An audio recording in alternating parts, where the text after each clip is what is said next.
Welcome to Red, White, and Blue. I'm Gary Polland, and this week's guest host is Luis Elizondo-Thomson. Nailed it. Good to have you. Good to be here. And we have two interesting guests talking about the free press under Donald Trump, or under Donald Trump. It'll be an interesting, wide-ranging discussion with two interesting experts. First, Nicole Casarez, who's a communications professor at the University of St. Thomas here in Houston. Yeah. Welcome. Thank you. And second, Joseph Larsen, who's a board member of the Freedom of Information Foundation of Texas, a very important organization for giving people the opportunity to see what's really going on with their government. And a lawyer. And lawyers too. Oh, And you're I'm a a lawyer lawyer. too. Well, Yes. me too. So that's good. We have something in common. Me too. Oh my God, I'm outnumbered. Really? Yes, sir. You're a recovered lawyer. I don't know. I don't know if you ever recover. Well, the topic is the free press under Trump, and here's a couple of comments I wanted to make to start looking at things. A review of the major network coverage on Donald Trump indicates that the coverage is 90% negative, number one. Number two, there's a systematic attack on conservative talk show hosts attacking their advertisers, primarily the Fox News evening lineup, who gets attacked by leftist groups who say you shouldn't advertise with them because we don't like his speech.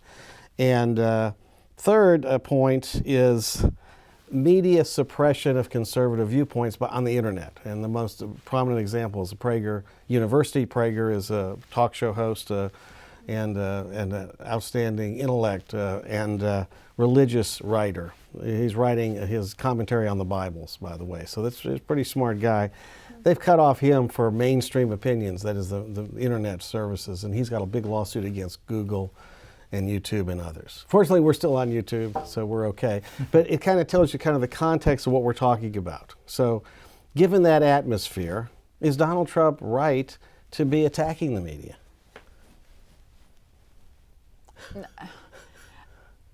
I don't think it's right to be calling the media, to be calling hardworking journalists who do a good job and report accurately. I don't think it's right to be calling them the enemies of the people. Well, there certainly are, he sees them as his enemies. And I guess my question for you, Joseph, would be this. Is it a situation where they're kind of feeding each other? Okay? Because understand, Trump is, it's fair to say that Donald Trump's style is not a style we're used to in the White House. He has a different style. He's the brawler from Queens. That's the way I like to describe him. Not necessarily how I would like our president to act, but he is what he is. Is he right then that the media attacks him so he has a right to attack them back, or should he just shut up and take it? Well, I mean, he certainly has the right to attack the media, in a purely legalistic sense, and that's the way he's built. That's what he's going to do, and anybody that attacks Trump should expect a counterattack. That's just, like you say, that's the nature of his DNA. I think that you've seen a shift in the media where for a long time the media was very careful to balance everything. You know, the right wing would say this, and so then the left wing would say that, and they were non-judgmental. Okay, this is just what these people are saying. I think we're in a new paradigm now, and part of that goes more than just to Trump's style. It goes to his substance as well. Because, I mean, quite honestly, Trump can't be trusted to tell the truth. And well, so, that's your opinion. Well, I understand.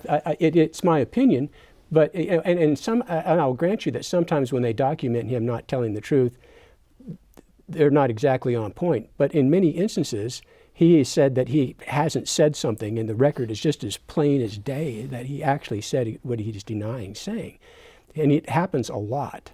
And so I think you're seeing this is a kind of a shift in the media. You're seeing reporters, not just the editors, and not just your op-ed, but you're seeing reporters starting to actually become more partisan. Right, and by the way, it used to be, as you know, in the major media, when the reporter had an opinion, it was commentary. It was stated it was opinion, and that's fine. Everyone's entitled to their own opinions. So why do we get away from that now, where we basically opinion is bled into what is so-called objective news articles? How's that happened? What's that a product of? Failed journalism in America? So, I don't think that. Let me give you the opinion of Reporters Without Borders. Reporters Without Borders every year ranks press freedom across the world, and it just released its most recent report, and the United States once again has fallen now to 48th out of 180 different nations.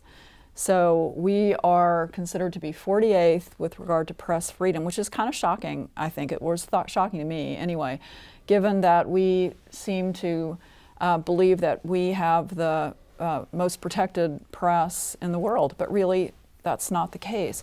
And according to the report, what are the factors that they looked at in order to make that decision? They looked at things like President Trump's rhetoric about the press being enemies of the people, looked at the reduced number of press briefings, and the fact that when press briefings do happen, a lot of times the information isn't particularly reliable.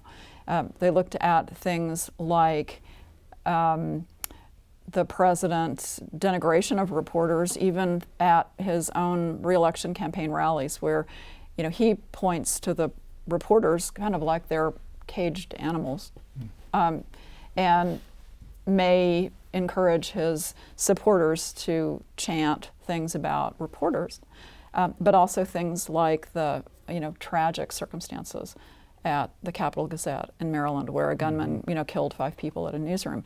So given all those put together, the press here in our country is not as free as it used to be even just a few years ago. So now we've established 2 facts. One, that the press is not as balanced as it used to be, or fair, or objective, and that the media is also under assault. Both, by the way, I believe are true. I want to dispute. I think you mischaracterized what I said.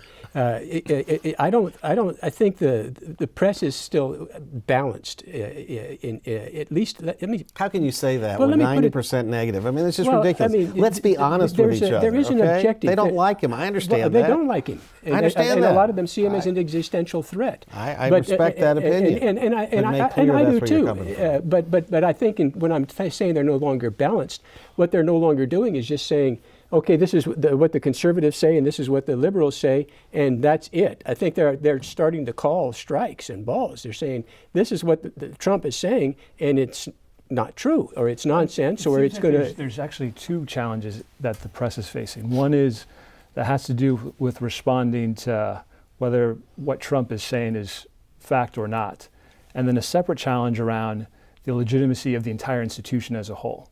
Right? Of the presidency? Or Of the press. Okay. For example, Trump saying that the press is the enemy of the state. Right. Not necessarily the enemy of Trump, but the enemy of the state. And that's a different sort of challenge. So Very true. And it seems to me that the press is now really struggling with addressing the factual things that have to do with policy and substance versus addressing their legitimacy as an institution itself.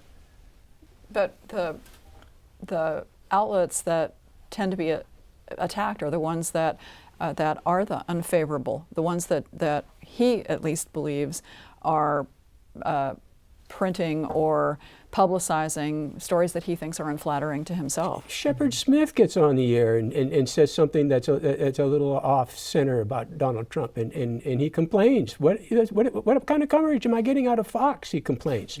I mean, really.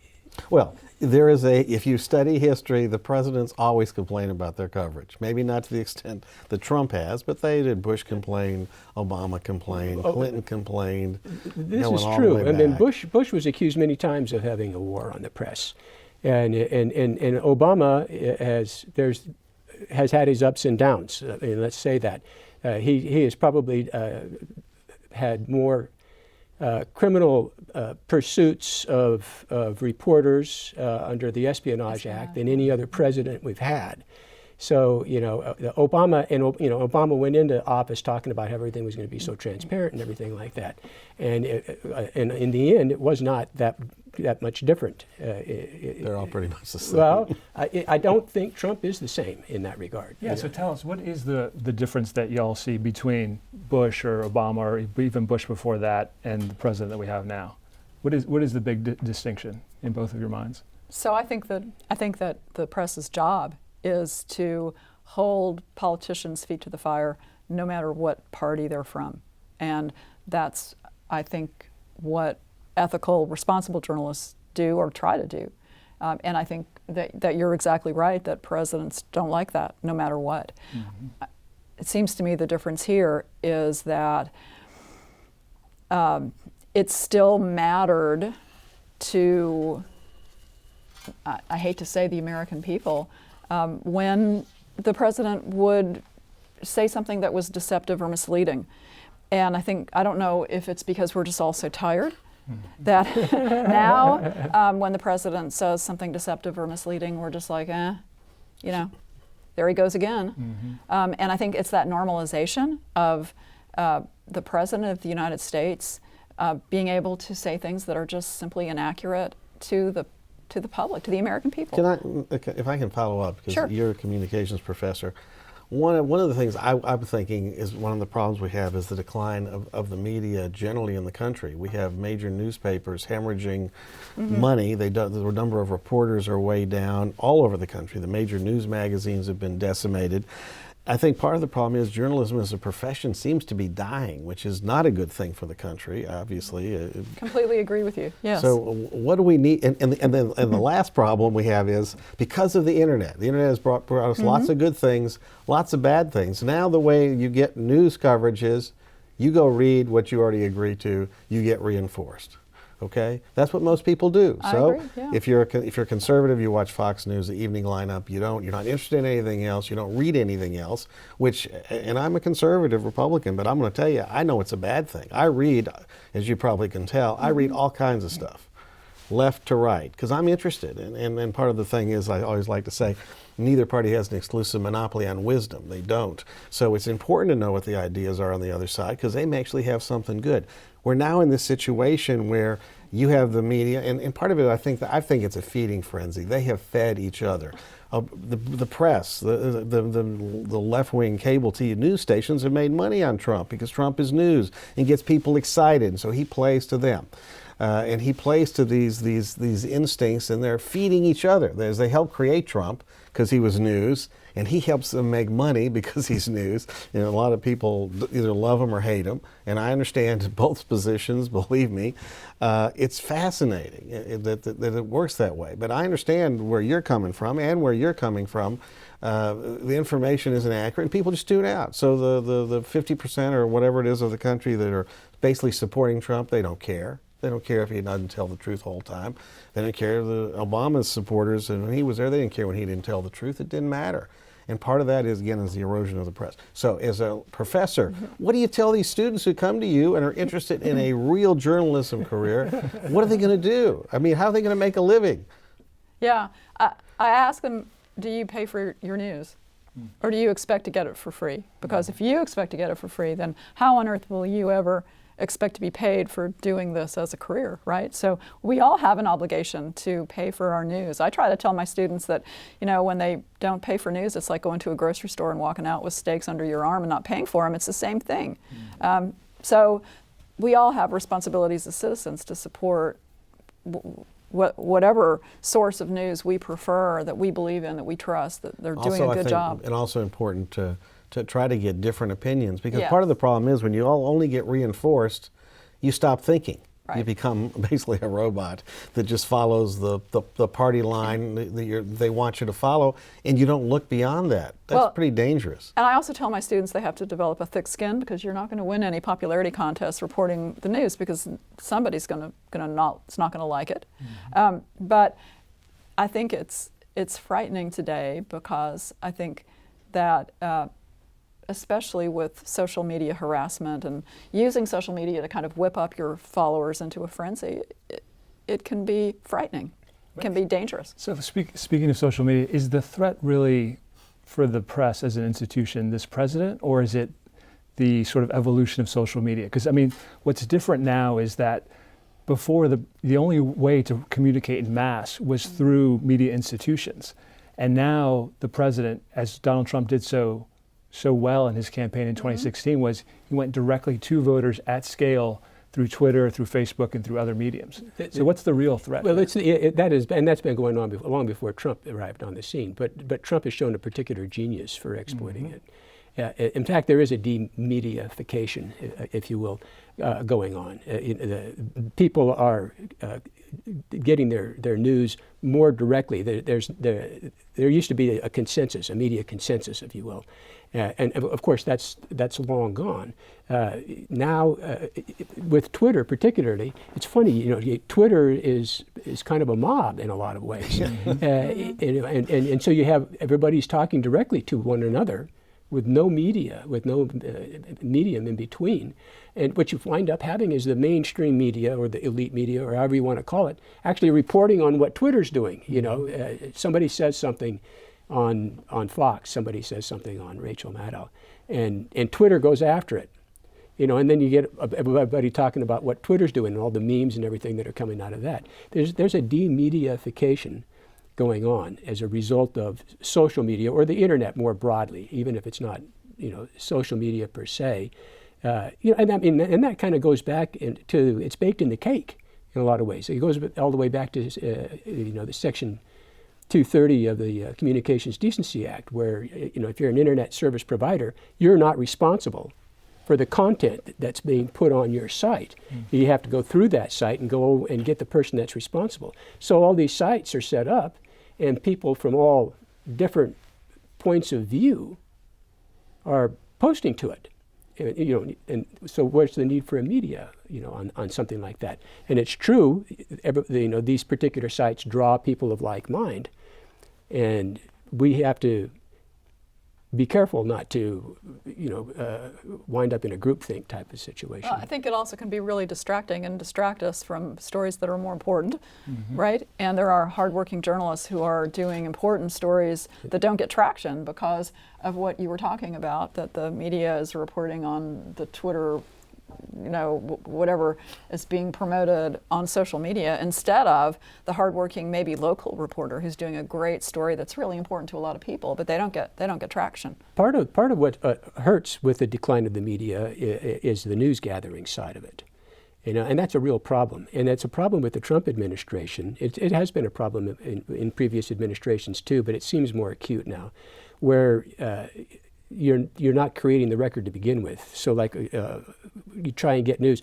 Let's face it, the White House news briefings, they've never been very illuminating. And the press in Washington prides itself more on access. It's like the old dissent in the Pentagon Papers case from Justice Jackson, when he said, when everything is classified, nothing's classified. So everybody's out there chasing sources, and the sources, frankly, are leading reporters into areas that sometimes they don't really want to go, but it's a problem. Like, for example, when it was reported through several media that Comey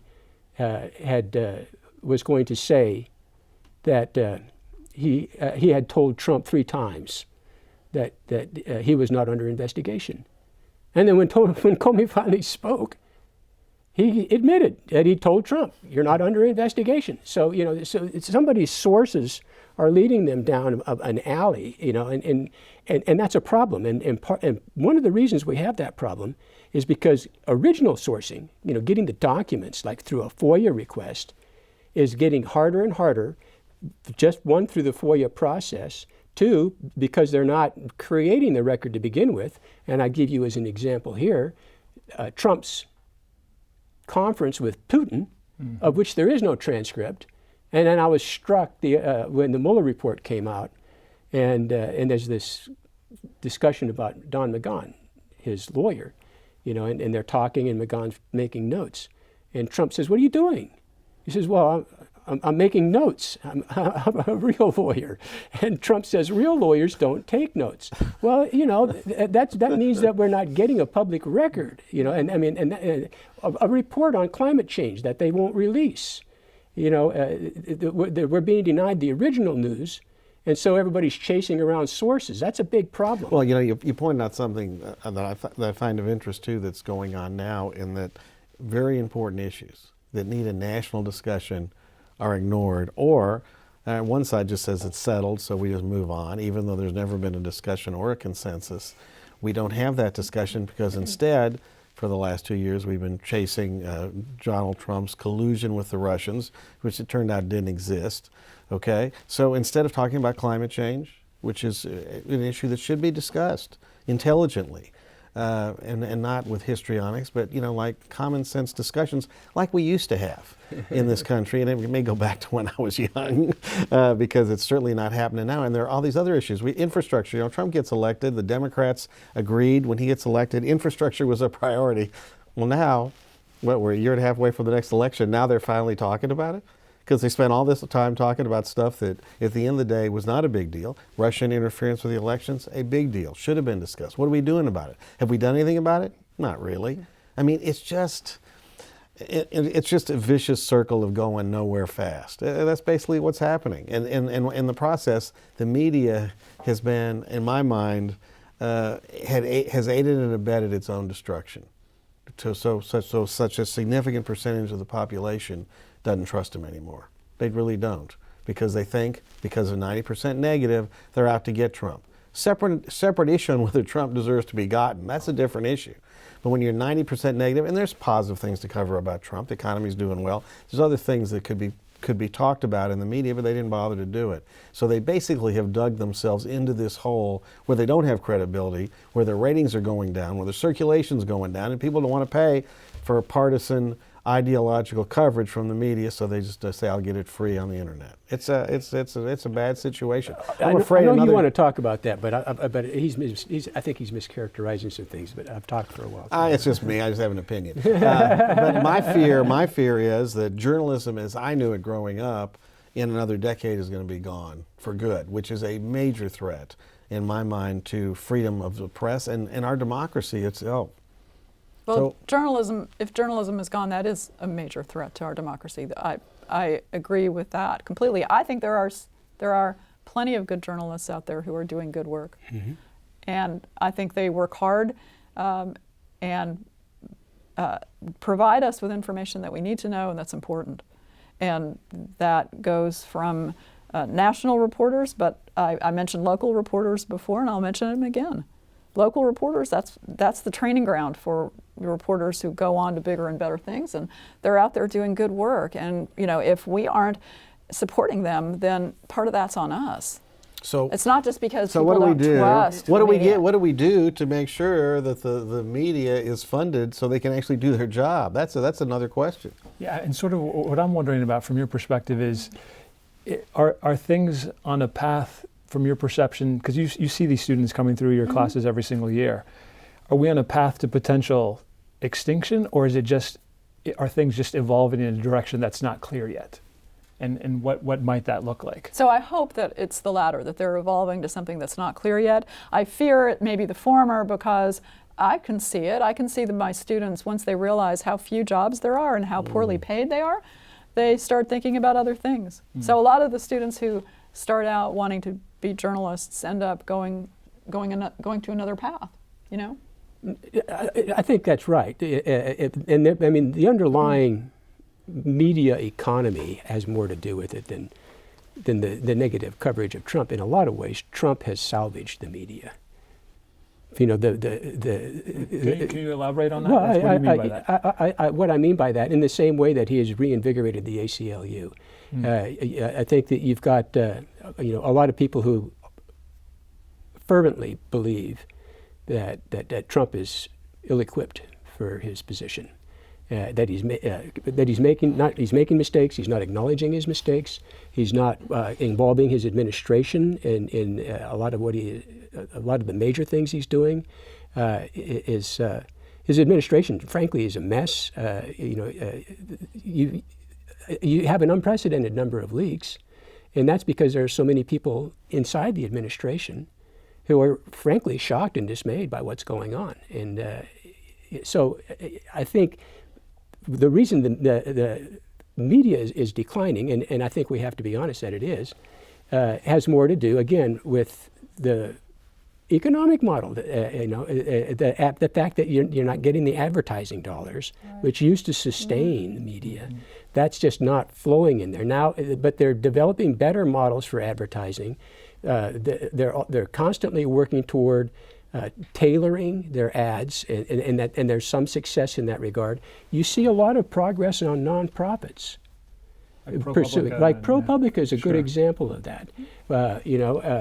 The Texas Tribune is a good example of that. So that may be the new model that we're evolving I think into. we might be and moving that's to that. okay if that's what it takes to do that. Well, time is up. I know you can't believe that the show goes so fast. So, Nicole Casarez, I hope that you have students to teach who still want to do journalism. As do I. Joseph Larsen, As do I. keep up your great work on Freedom of Information. And Thanks. Luis, you'll be back next week. It's been fun. It's been great. Join us next week for another edition of Red, White, and Blue.